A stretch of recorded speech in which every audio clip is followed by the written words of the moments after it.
It is the dream of every business owner, every manager out there to have star players on their team. I'm talking about the high-performing employees that deliver high-quality results consistently and often exceed targets. Now, here's what you need to know. If you have high-performing employees on your team, you can't manage them the same way you manage your other employees. You might be at risk of losing them if you do. So in this video, I'm going to share with you the top 5 things you need to know about managing a high-performing employee so that maybe you can even attract more high-performing employees to your team.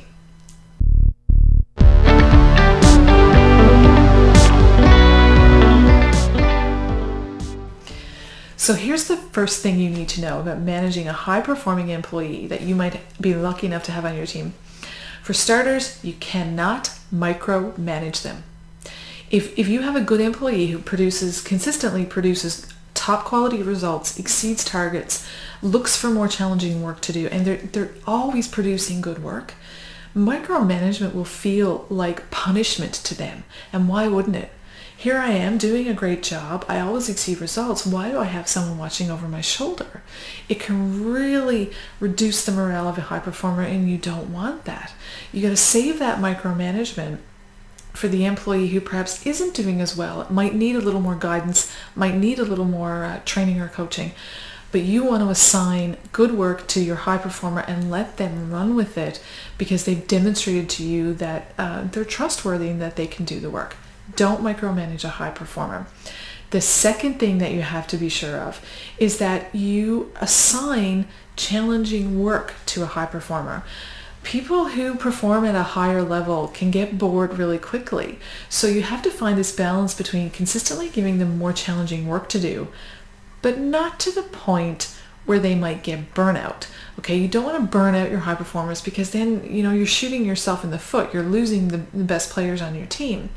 But you have to keep them challenged.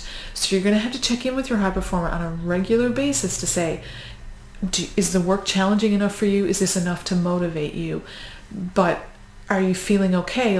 I don't want you to get toward this place where you might be burning out. So make sure that you're offering more of a reward to your high performer than just more work to do. It has to be a specific type of work that's going to be meaningful to them, but not to the point where they get burnout. Which brings me to my next point. You have to provide recognition to your high-performing employees. Technically, you need to be providing positive recognition to all your employees.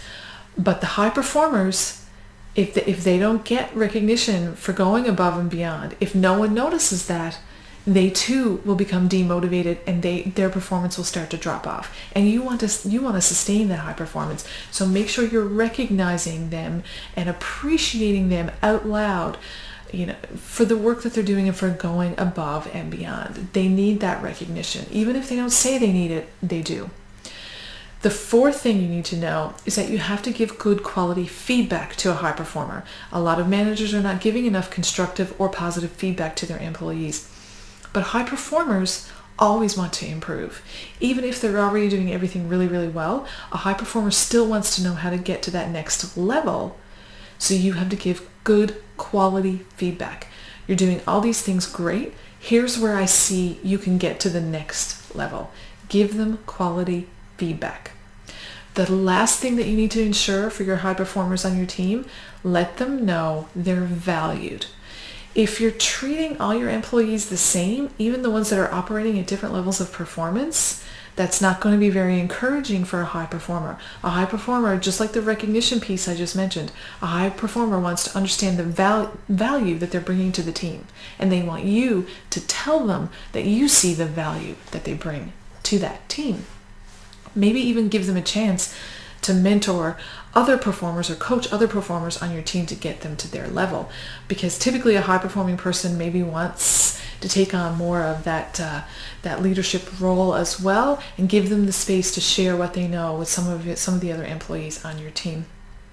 We all need high-performing employees, high-performing players on our teams to get optimal productivity, optimal performance. But you have to know how to manage them. You have to know how to keep them engaged, how to keep morale high, or you might lose that high performer. If you implement some of the strategies I just shared with you, there's a strong chance not only will you keep your high performers, but there's a strong chance that you'll attract more high-performing employees to your team because you will be a rockstar manager that people want to work for. So just remember, you cannot manage your high-performing employees the same way you manage your other employees. Implement some of what I've taught you here, and again, you'll keep working toward building that high-performing team. If you would like more videos like this, subscribe to my YouTube channel and you will never miss out on any of the videos that I post here on my channel. Thank you so much.